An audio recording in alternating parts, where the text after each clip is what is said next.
Hello friends, मी Vishakha More global online युनिव्हर्सिटीमध्ये आपल्या सर्वांचं स्वागत आहे.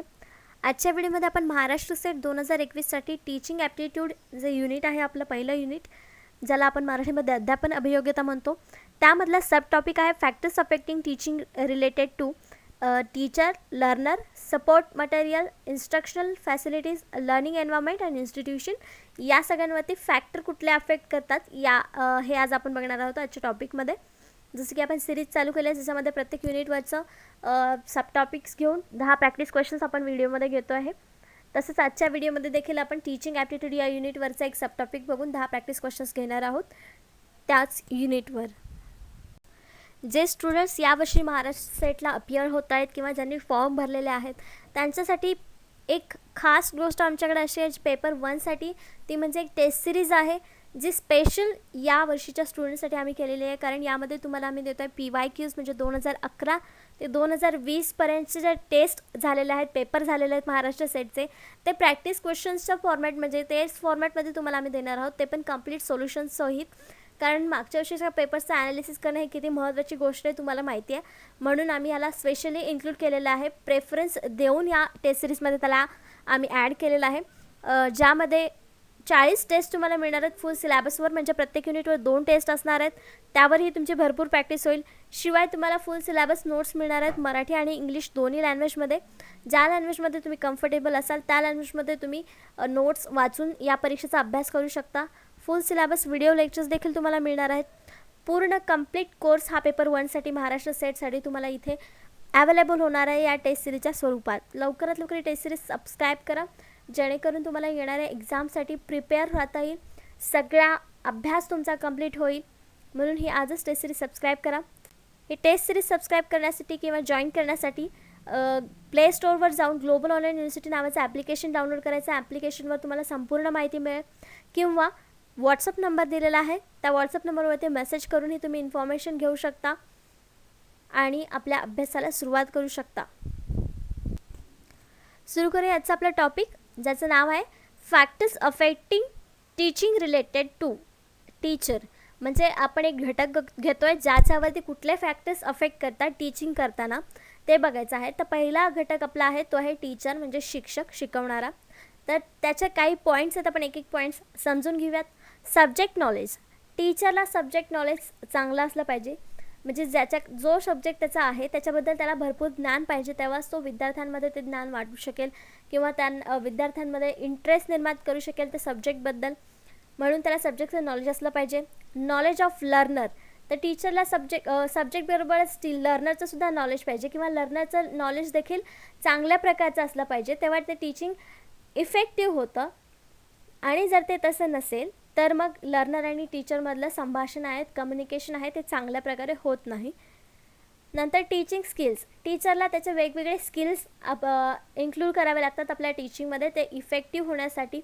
जसं की आहे visual aids, non visual aids, या प्रकारचे जे स्किल्स आहेत वापरून, आपलं बोलणे म्हणा किंवा पेंटिंग करून म्हणा, जे काही वेगवेगळे स्किल्स वापरून टीचिंग केल्याने स्टुडंट्सला चांगल्या प्रकारे समजता येईल, हे टीचरचं स्किल असतं. ते टीचिंग स्किल असेल तर लर्नर्समध्ये, म्हणजे शिकणाऱ्यांमध्ये किंवा स्टुडंट्समध्ये देखील इंटरेस्ट निर्माण होतो.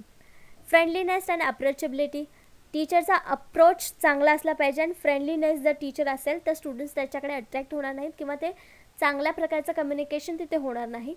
तिथे हा एक फॅक्टर जो आहे तो आपल्या टीचरवरती परिणाम करेल, स्टुडंट्सचा तो एक चांगला टीचर होणार नाही. पर्सनॅलिटी आणि बिहेवियर. टीचरचं जर पर्सनॅलिटी आणि बिहेवियर आहे त्याच्यावरती स्टुडंट्स त्या शिक्षकाला पसंत करत असतात, किंवा त्याच्या शिक्षण पद्धतीला ॲक्सेप्ट करत असतात. टीचरची पर्सनॅलिटी कशी आहे त्यावर त्याचे स्टुडंट्स हे रिस्पेक्ट करत असतात, किंवा त्याच्याकडून शिकून घेण्याची आवड निर्माण करत असतात. वागणं स्टुडंट्सचं त्याच्यावरती देखील अवलंबून असतं. Level of adjustment and mental health. तर टीचरच्या लेवल ऑफ ॲडजस्टमेंट आणि मेंटल हेल्थ हे जे फॅक्टर आहेत त्यावर देखील टीचिंग अवलंबून असतं. ते जितकं चांगलं असेल तितकं स्टुडंटमध्ये आणि टीचरमध्ये बॉन्डिंग चांगलं होतं. मेंटल हेल्थ चांगली असेल तर तो देखील स्टुडंट्समध्ये चांगल्या प्रकारे शिक्षण देऊ शकेल किंवा टीचिंग करू शकेल. डिसिप्लिन. जितका टीचर डिसिप्लिन असेल त्याला बघून स्टुडंट डिसिप्लिन वागत असतात. जे शिक्षक चांगले आहेत, डिसिप्लिन आहेत, त्याच्याकडे बघूनच स्टुडंट नवीन नवीन गोष्टी शिकतात आणि स्वतः देखील डिसिप्लिनमध्ये वागतात. तर हे काही फॅक्टर्स आहेत जे टीचिंग म्हणजे टीचरशी रिलेटेड आहेत, जे टीचिंगवरती अफेक्ट करतात किंवा इफेक्ट त्याचा दिसून येतो. बॅड इफेक्ट, चांगले इफेक्ट दोन्ही दाखवू शकतात हे. त्याच्यामुळे हे जे आहेत ते अडथळे म्हणून बघू शकतो. त्यांचा नेक्स्ट पॉईंट बघतोय, factors affecting teaching related to learner. जसं की आधी आपण बघितलं की टीचर्सशी रिलेटेड कुठले फॅक्टर्स होते जे अफेक्ट करतात टीचिंगवरती. आता लर्नरचे फॅक्टर्स कुठले आहेत जे टीचिंगवरती अफेक्ट करतात. तर आपल्याला खाली काही पॉईंट्स दिलेले आहेत ते एक एक समजून घेऊया. मॅच्युरेशन. मॅच्युरेशन काय? लर्नर म्हणजे एक स्टुडंट असतो ज्याच्यामध्ये मॅच्युरेशन असलं पाहिजे. जे आपण शिकायला आलेलं आहे किंवा टीचिंग समोर होत आहे ते समजण्यासाठी त्याला परफेक्टली मॅच्युरपणा आला पाहिजे. म्हणजे तो मॅच्युअर झालेला पाहिजे. जे एजनुसार, बॉडीनुसार, सगळ्या गोष्टीनुसार ते मॅच्युरेशन निर्माण होत असतं. एज. नेक्स्ट पॉईंट आहे एज. एज पण लर्नरचं पाहिजे. सब्जेक्टला समजेल असं एज पाहिजे. नाहीतर विषय खूप मोठा आहे आणि लहान मूल जर तिथं लर्नर असेल तर त्याला तो विषय समजणार नाही. म्हणजे एज हा फॅक्टर देखील तिथे येतोय. मोटिवेशन. स्टुडंटमध्ये किंवा लर्नरमध्ये मोटिवेशन नसेल तर तो शिकण्यासाठी कधीच उत्साही नसेल. तो फक्त एक शिकायचं म्हणून शिकेल. म्हणून मोटिवेशन हा एक फॅक्टर आहे जो टीचिंगशी रिलेटेड आहे. Previous learning. लर्नरकडे जे शिकलेली गोष्ट असते ती देखील आपल्या नवीन टीचिंगवरती अफेक्ट करत असते. कारण जर प्रिवियस नॉलेज आपल्याला खूप कमी असेल तर नेक्स्ट नॉलेज जर आपण घेत असेल तर त्याची काहीही लिंक लागत नाही आणि मग त्यामधला आपला इंटरेस्ट शिकण्याचा निघून जातो. पण तेच जर प्रिवियस लर्निंग आपल्याला योग्य झालेले असेल आणि नेक्स्ट लर्निंगमध्ये आपल्याला चांगले पॉईंट्स जर कळत असतील तर आपल्या नॉलेजमध्ये आणखीन भर पडते. म्हणजे हा एक पॉईंट आहे प्रिवियस लर्निंग जो आपल्या टीचिंगवरती अफेक्ट करतो. त्याच्यानंतर मेंटल हेल्थ. स्टुडंट्स जे आहे त्यांच्यामध्ये मेंटल हेल्थ चांगली असले पाहिजे. तेव्हाच ते जे काही शिकवलेलं आहे ते ग्रास्प करू शकतात चांगल्या प्रकारे. नॉलेज म्हणजे आपल्या बुद्धीमध्ये ते साठवू शकतात. मेंटल हेल्थ त्यांची चांगली असली पाहिजे. हा एक फॅक्टर आहे. त्यानंतर फिजिकल हँडिकॅप्स अँड डिसफंक्शनिंग. तर लर्नर जो आहे तो हँडिकॅप असेल तर त्याच्यामध्ये रायटिंगची म्हणा किंवा ऐकण्याची अशा काही गोष्टी आहेत ज्या तो करू शकणार नाही. पण हे जे आहेत ते पण देखील एक अडथळा आहेत. म्हणजे फॅक्टर्स आहेत जे टीचिंगवरती अफेक्ट करतात. नेक्स्ट आहे diet and nutrition. Diet and nutrition याच्यासाठी गरजेचं आहे कारण स्टुडंटला एक कॉन्सन्ट्रेट राहणं गरजेचं आहे. जर डाएट आणि न्यूट्रिशन व्यवस्थित नसेल तर तो व्यक्ती कॉन्सन्ट्रेट नसेल आणि मग शिकण्यासाठी त्याच्यामध्ये कुठलीही गोष्ट निर्माण होणार नाही. अटेन्शन आणि इंटरेस्ट. सगळ्यात महत्त्वाचं आपण बोलतो की अटेन्शन आणि इंटरेस्ट. लर्नरमध्ये या दोन गोष्टी किंवा फॅक्टर्स असले पाहिजेत टीचिंग चांगलं होण्यासाठी किंवा लर्न करण्यासाठी. कारण जर त्याच्यामध्ये इंटरेस्ट नसेल तर तो अटेन्शन देऊ शकणार नाही. अटेन्शन दिलं नाही तर त्याला जी गोष्ट समोर घडते आहे त्याबद्दल कुठलंच नॉलेज मिळणार नाही. मग अशा प्रकारे तिथं टीचिंगमध्ये अडथळा निर्माण होऊ शकतो. म्हणजे हा फॅक्टर जो आहे तो देखील एक टीचिंगवरती अफेक्ट करत असतो. गोल setting and level of aspiration. जर एखादा लर्नर आहे त्याने गोल सेट केलेला आहे की आज मला एवढे चॅप्टर्स कंप्लीट करायचे आहेत, तेव्हाच तो कोणता तरी गाईड पकडून किंवा कुठला तरी टीचर पकडून तो त्याचं टार्गेट कंप्लीट करेल किंवा तो शिकू शकेल. म्हणून हा एक फॅक्टर आहे जो टीचिंगवरती अफेक्ट करत असतो. तर लर्नरच्या साईडने कुठले पॉईंट्स आहेत टीचिंग वरती अफेक्ट करणारे तर ते आहेत maturation, age, motivation, previous learning, intelligence, mental health, physical handicaps and dysfunctioning, diet and nutrition, attention and interest, goal setting and level of aspiration. आजचा नेक्स्ट पॉईंट आहे तो आहे factors affecting teaching related to support material. सुरुवातीला बघितलं टीचरशी related किंवा next बघितलं लर्नरशी related. आता आपण बघतोय सपोर्ट मटेरियल. सपोर्ट मटेरियल ज्या गोष्टी आहेत ज्या आपण बुक्स म्हणू शकतो, नोट्स म्हणू शकतो, ज्याच्यामध्ये टीचिंग होतं तर त्या रिलेटेड कुठले फॅक्टर्स आहेत जे अफेक्ट करतात. तर आपल्या हे जे आहेत पॉईंट्स जे दिलेले आहेत ते आपण बघणार आहोत. The difficulty of the task. टास्कची डिफिकल्टी किती आहे, लेवल कशी आहे त्याच्यावर टीचिंग वरती अफेक्ट करत असतं. कारण टास्क जेवढा डिफिकल्ट असेल तेवढा तो काही स्टुडंट्सला तो आवडू शकेल तर काही स्टुडंट्सला तो डिफिकल्ट वाटून ते सोडू शकतात. म्हणून त्याच्या डिफिकल्टी लेवलवरती किंवा डिफिकल्टी ऑफ द टास्क जी आहेत त्याच्यावरती देखील टीचिंग अफेक्ट करत असतं. Length of the task. Task किती लेंदी आहे किंवा शॉर्ट आहे त्याच्यावर देखील स्टुडंटचा इंटरेस्ट निर्माण होत असतो. म्हणजे हे सपोर्ट मटेरियल जे आहे आपलं की टास्क देणं त्याच्यामध्ये टीचिंगवरती अफेक्ट करणारा हा एक फॅक्टर आहे की टास्क किती मोठा आहे किती छोटा आहे. मिनिंगफुलनेस ऑफ टास्क. टास्कला मिनिंग आहे, अर्थ आहे हे जर स्टुडंट्सला पटलेलं असेल किंवा जर त्याच्यात खरंच अर्थ असेल, स्टुडंट्सच्या फायद्याचं असेल, तर ते स्टुडंट त्याच्यावरती स्टडी करतात. नसेल तर मग ते सोडून देतात. मग अशा प्रकारे हा देखील एक पॉईंट आहे जो टीचिंगवरती अफेक्ट करतो. The similarity of the task. तर काही वेळेला सिमिलॅरिटी ऑफ द टास्क असल्यामुळे स्टुडंट एकाच वेळी सगळे सेम प्रकारचा प्रोजेक्ट किंवा टास्क कंप्लीट करत असतात, म्हणजे तिथे सहकार्याची भावना निर्माण होते. पण जर सिमिलॅरिटी ऑफ टास्कमध्ये स्टुडंट इंटरेस्टेड नसतील तर तो देखील एक पॉईंट आहे की जो टीचिंगवरती अफेक्ट करतो. स्टुडंट अशा प्रकारच्या टास्कमध्ये भाग घेणार नाहीत, म्हणजे तिथं टीचिंगवरती हा इफेक्ट करणार आहे. Organised material. हां, ऑर्गनाइज मटेरियल असेल तर तो टीचिंगवरती अफेक्ट अशा प्रकारे करेल की स्टुडंट्सला ते वाचण्यासाठी किंवा ऑर्गनाइज नोट्स मटेरियल मिळाल्यावर अभ्यास करण्यासाठी ते खूप सुटसुटीत होईल आणि त्यामुळे हा टीचिंगवरती अफेक्ट करेल की स्टुडंट्स चांगल्या प्रकारे अभ्यास करू शकतील. Life learning. जसं आपण काही गोष्टी पुस्तकातून शिकतो, ज्या काही आणि काही गोष्टी ज्या आहेत त्या जीवनातून अनुभवावरून शिकतो, तसंच हे लाईफ लर्निंग जी गोष्ट आहे ती देखील एक टीचिंगवरती अफेक्ट करणारी गोष्ट आहे. काही गोष्टी आपण अनुभवाने घेतो, त्यामुळे ती पुस्तकात शिकण्याची गरज नाही, म्हणून लाईफ लर्निंग हे टीचिंगवरती अफेक्ट करतं. आता नेक्स्ट आहे factors affecting teaching related to instructional facilities. एक एक बघितलं point. Teacher, learner, extra material. आता हे इन्स्ट्रक्शनल फॅसिलिटीज. इन्स्ट्रक्शनल फॅसिलिटीज कोणत्या आहेत किंवा कुठले फॅक्टर्स आहेत त्यामधले जे टीचिंगवरती अफेक्ट करतात. आपले टाईप्स आहेत किंवा जे पॉईंट्स दिलेले आहेत ते असे आहेत.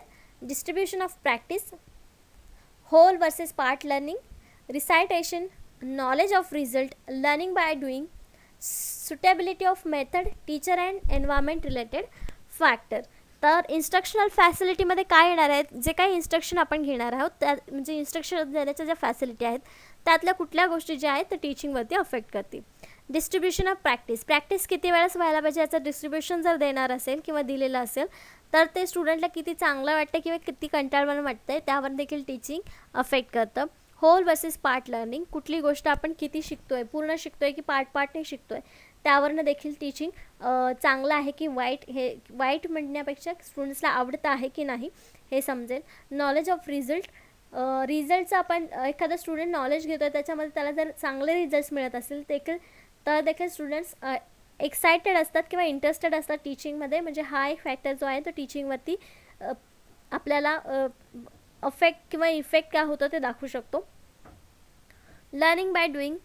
ज्या गोष्टी आपण करतो आहे त्याच्यातून आपण काहीतरी शिकायचं, हा एक फॅक्टर आहे जो टीचिंगवरती अफेक्ट करतो. Suitability of method. मेथड कुठली यूज करतो आपण स्टडीसाठी, ही देखील एक पॉईंट आहे जो टीचिंगवरती अफेक्ट करतो. Teacher and environment related factor. तर टीचर आणि एन्व्हायरमेंटशी रिलेटेड जे काही पॉईंट्स आहेत, जे सोशल असतील, इकॉनॉमिक असतील, काही काही असतील, त्यातून आपल्याला टीचिंगवरती अफेक्ट होत असतो. आता शेवटचा factor, factors affecting teaching related to learning environment and institution. Institution आणि एन्व्हायरमेंटशी रिलेटेड असे कुठले घटक आहेत किंवा फॅक्टर्स आहेत जे टीचिंगवरती अफेक्ट करतात. ऑप्शन्स आहेत टीचर स्टुडंट रेशिओ. जर एका क्लासमध्ये जास्तीत जास्त स्टुडंट्स असतील आणि कमीत कमी टीचर्स असतील, म्हणजे 80 स्टुडंट्सला एक टीचर असे जर रेशिओ असेल तर त्यामध्ये प्रत्येक स्टुडंटकडे लक्ष देणं हे टीचरला शक्य नाही, म्हणजे त्यांची लर्निंग व्यवस्थित होणार नाही किंवा टीचिंगमध्ये देखील तो एक बाधा निर्माण करू शकतो.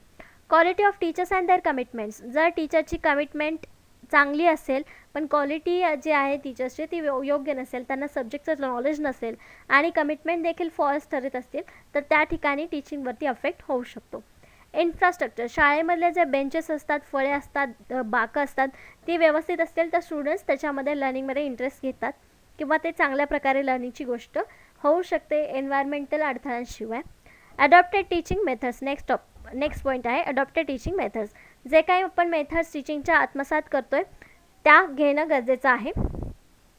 कुठली घेतो आहे त्याच्यावर देखील टीचिंगचं अफेक्ट असणं किती ठरू शकतं ते आपल्याला समजेल. त्याच्यानंतर मॅनेजमेंट. लर्निंग स्टुडंट आणि टीचरचं जे मॅनेजमेंट आहे ते दोघांनाही त्यांचं जमलं पाहिजे तरच टीचिंगमध्ये मेळ बसतो. Institutional achievements. ते इन्स्टिट्यूशन जे आहे त्यांनी भरपूर अचिव्हमेंट्स मिळालेले पाहिजेत, भरपूर सारे स्टुडंट्स त्यांनी चांगले बनवलेले पाहिजेत, घडवलेले पाहिजेत. जर इन्स्टिट्यूशनचा अचिव्हमेंट चांगला असेल तर लर्नर अट्रॅक्ट होऊन तिकडे आपलं टीचिंग पूर्ण कंप्लीट करण्यासाठी जाऊ शकतात. स्टॅबिलिटी. दोघांमध्ये स्टॅबिलिटी असली पाहिजे तेव्हाच ते टीचिंग चांगल्या प्रकारे होतं. एन्व्हायरमेंट चांगलं असलं पाहिजे. टीचिंगसाठी जे एन्व्हायरमेंट पाहिजे जसं वातावरण शांत पाहिजे, किंवा वर्गामध्ये सगळी व्यवस्था केलेली पाहिजे, ब्लॅकबोर्ड किंवा साईडला चार्ट्स, असं एन्व्हायरमेंट जे आहे ते तयार केलेलं असलं पाहिजे, तेव्हा ते टीचिंग चांगल्या प्रकारे होतं. फिजिकल अँड मटेरियल रिसोर्सेस, जे काही गोष्टी आहेत जसं मी म्हटलं चार्ट बोर्ड जे काय आहेत ते टीचिंगमध्ये इन्व्हॉल्व पाहिजे, ते देखील टीचिंगवरती अफेक्ट करत असतात चांगल्या प्रकारे किंवा वाईट प्रकारे. काही चुकीचं असल्यास ते वाईट प्रकारे देखील अफेक्ट करत असतात. अशा प्रकारे फॅक्टर्स, आपण कोणते कोणते फॅक्टर्स टीचिंगवरती रिलेटेड आहेत किंवा अफेक्ट करत असतात हे आपण बघितलेलं आहे वेगवेगळ्या पॉईंटनी. टीचर लर्नरच्या साईडनी, टीचरच्या साईडनी, एन्व्हायरमेंट आणि इन्स्टिट्यूशन्सच्या साईडनी, अशा प्रकारे हे बघितलेलं आहे. सुरू करूया आपण आजचा पहिला प्रश्न जो आहे टीचिंग ॲप्टिट्यूड या युनिटवरचा. What will you do to develop the quality of discipline among the students. विद्यार्थ्यांमध्ये शिस्तीची गुणवत्ता विकसित करण्यासाठी आपण काय कराल. विद्यार्थ्यांमध्ये थोडक्यात शिस्त आणण्यासाठी आपण काय करू शकतो असा प्रश्न विचारलेला आहे. ऑप्शन्स आहेत allow them to take responsibilities, त्यांना जबाबदाऱ्या घेण्यास परवानगी द्या. गेट रूल्स ऑफ कंडक्ट, आचार नियम मिळवा किंवा पाळायला सांगा. गेट द रूल्स ओबेड, नियम पाळले जावेत. बनिश देम, त्यांना सोडून द्या. त्याचं करेक्ट आन्सर काय असलं पाहिजे, तर याच्यातून कुठल्या ऑप्शन्समध्ये आपल्याला असं वाटतंय की विद्यार्थी सुधारतील किंवा त्यांची गुणवत्ता विकसित होईल. गुणवत्ता विकसित होण्यासाठी त्यांना या ऑप्शन्सपैकी काय करता येईल, तर ते त्यांना रिस्पॉन्सिबिलिटीज द्यायचा. म्हणजे करेक्ट ऑप्शन आपलं काय आहे, ए. त्यांना जर आपण रिस्पॉन्सिबिलिटीज दिली तर त्या पूर्ण करण्यासाठी, पाळण्यासाठी स्टुडंट्स हवे ते वाटेल ते प्रयत्न करतील आणि त्यांच्या रिस्पॉन्सिबिलिटीज पार पाडल्यानंतर आपोआपच त्याच्यामध्ये गुणवत्ता विकसित झालेली असेल हे आपल्याला दिसून येईल. म्हणून याचं करेक्ट आन्सर ए आहे. Next question.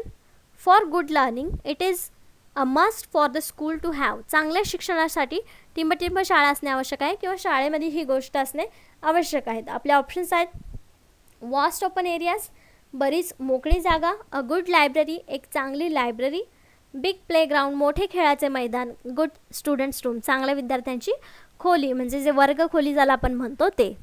तर यापैकी गुड लायब्ररी ऑप्शन्स असू शकतं. बाकीचे ऑप्शन्स का नाही आहेत ते आपण बघूयात. बरीच मोकळी जागा असणं आवश्यक आहे की नाही माहीत नाही, कारण काही क्लासेस किंवा काही शाळा ज्या आहेत ते पूर्वी गावामध्ये एका छोट्याशा जागेत चालायच्या किंवा आत्ताच्या शाळा आहेत त्याच्या रूम्स मोठ्या असतील अशी नाही आहे. मोकळी जागा असेलच असं नाही आहे सिटीमधल्या शाळांमध्ये. प्लेग्राऊंड असणं गरजेचं आहे, पण त्यामध्ये चांगल्या शिक्षणासाठी हे आवश्यक आहे का की खेळाचं मैदान मोठं असलं पाहिजे, नाही. त्याच्यानंतर आहे गुड स्टुडंट्स रूम, वर्गखोली देखील चांगली सजवलेली असली पाहिजे तरच शिक्षण चांगलं होऊ शकतं का, तर नाही. दिलेल्या ऑप्शन्सपैकी आपलं करेक्ट आन्सर आहे बी, अ गुड लायब्ररी. जर लायब्ररी चांगली असेल तर स्टुडंट्स तिथं वाचन करू शकतील आणि त्याची मदत त्यांना चांगल्या शिक्षणासाठी होईल, त्यांचे विचार चांगले होण्यासाठी होईल. म्हणून एक लायब्ररी असणं आवश्यक आहे. प्रत्येक शाळेमध्ये लायब्ररी असणं एक चांगली गोष्ट आहे किंवा गुड लर्निंगसाठी हे आवश्यक आहे. नेक्स्ट क्वेश्चन बघूया. Based on which of the following question types can you evaluate the students. पुढीलपैकी कोणत्या प्रकारच्या प्रश्नांच्या आधारे आपण विद्यार्थ्यांचे मूल्यांकन करू शकतो. मूल्यांकन म्हणजे आपल्याला माहिती आहे की प्रोसेस जे शेरे देतात किंवा स्टुडंट्स टेस्ट वगैरे घेतात त्याला आपण मूल्यांकन म्हणतो. थोडक्यात ते जे काय शिकलेलं आहे त्याचं मूल्यांकन करतो. तर ते कशा प्रकारे कुठल्या प्रश्नांच्या आधारे करू शकतो असा प्रश्न आहे. आपले ऑप्शन्स आहेत शॉर्ट आन्सर टाईप, लघु उत्तर प्रकार, ऑब्जेक्टिव्ह टाईप, वस्तुनिष्ठ प्रकार, एसे टाईप, निबंध प्रकार, D all of the above. ही एक ऑप्शन आहे एक्स्ट्रा इथे जे आहे नन ऑफ द अबो. त्याचं करेक्ट आन्सर काय यायला पाहिजे, डी ऑल ऑफ द अबो वरील सर्व. कारण कुठलेही प्रश्न असतो त्याचं इव्हॅल्युएशन किंवा मूल्यांकन करणं हे होऊ शकतं प्रत्येक प्रकारच्या प्रश्नांवरून. कधी तर तोंडी प्रश्न विचारून देखील मूल्यांकन होऊ शकतं. तोंडी परीक्षेमध्ये आपण मार्क्स घेतो ते म्हणजे आपलं तोंडी मूल्यांकनच असतं.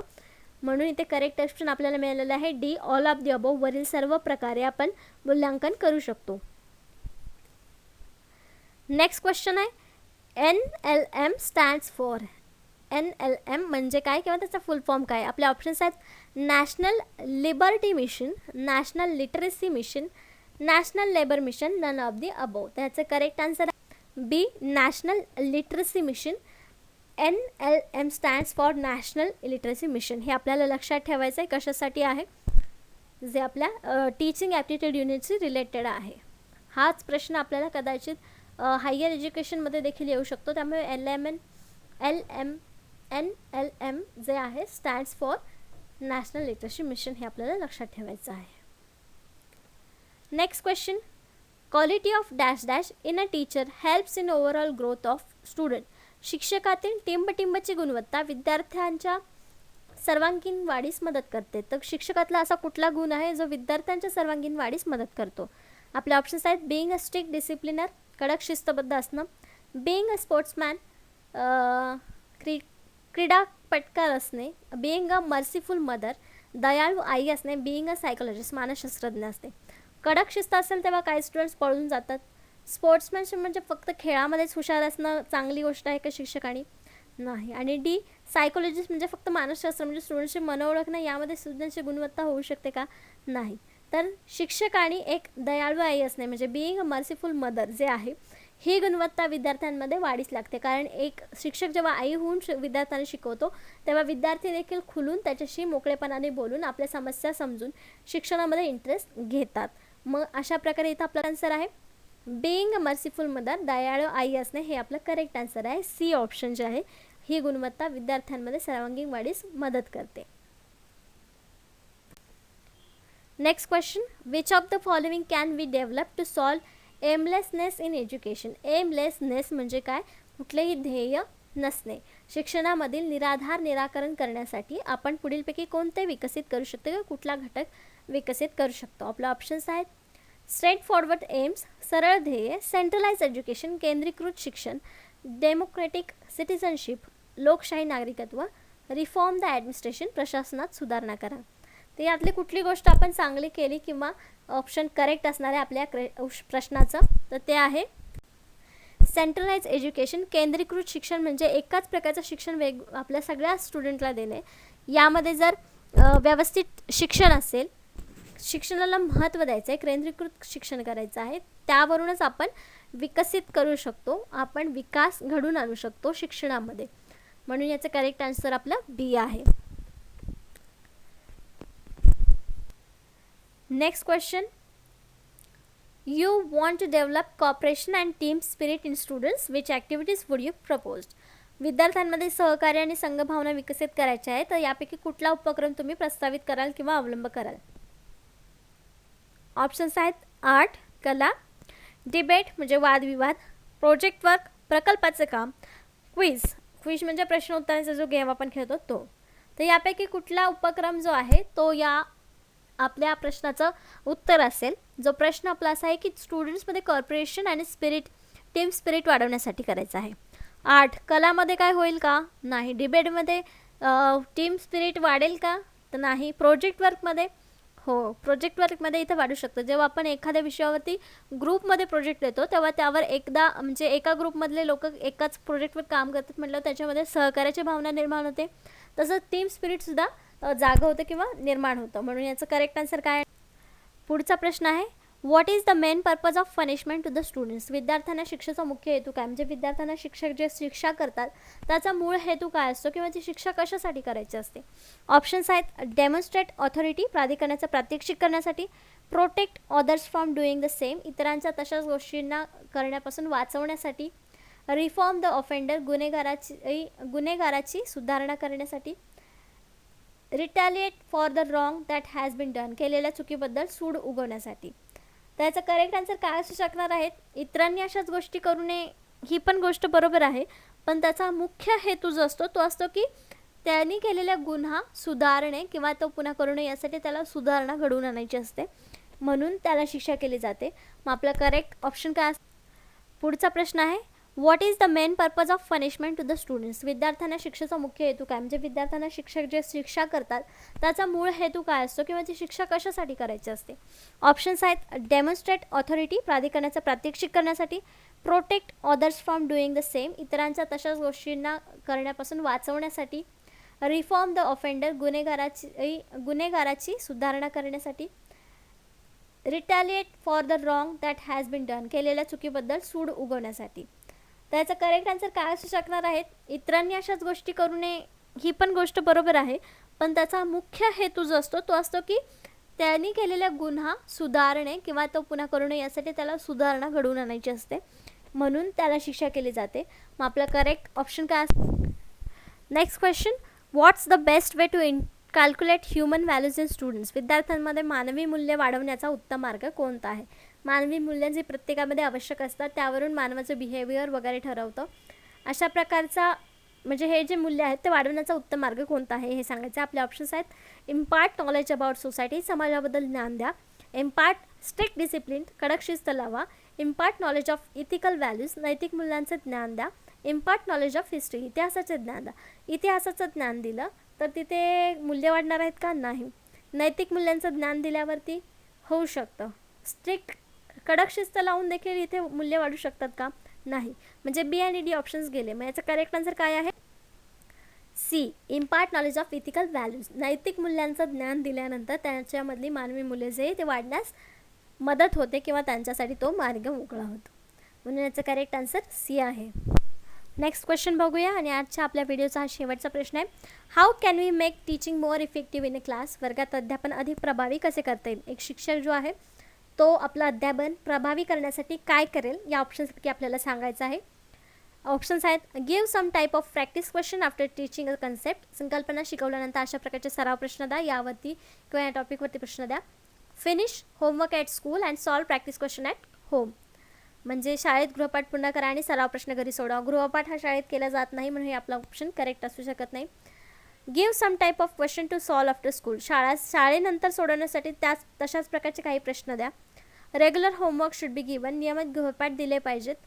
मग याचं करेक्ट आन्सर काय आहे, प्रभावी टीचिंग आणि अध्यापन होण्यासाठी याचं करेक्ट आहे, give some type of practice question after teaching concept. म्हणजे आपण शिकवल्यानंतर त्याच्यावरचे काहीतरी प्रॅक्टिस क्वेश्चन्स द्यायचे, म्हणजे सराव प्रश्न द्यायचे. म्हणजे ती कन्सेप्ट क्लिअर झाली आहे की नाही स्टुडंट्सला ते पण कळेल आणि स्टुडंट देखील जर कन्सेप्ट कळाली असेल तर इंटरेस्ट घेऊन त्यावरचे प्रश्न सोडवण्यास तयार होतात. म्हणजे इथे आपलं अध्यापन प्रभावीपणे होऊ शकतं. म्हणून आपलं करेक्ट आन्सर इथे काय येणार आहे, A, give some type of practice question after teaching a concept. अशा प्रकारे आजचा टॉपिक आणि आपले प्रॅक्टिस क्वेश्चन्स इथं संपलेले आहे. जसं आपण प्रत्येक पार्टमध्ये सब टॉपिक घेऊन त्यावर त्या युनिटवरचे 10 प्रॅक्टिस क्वेश्चन्स घेतो. आजचे आपले 10 प्रॅक्टिस क्वेश्चन्स इथे संपलेले आहेत.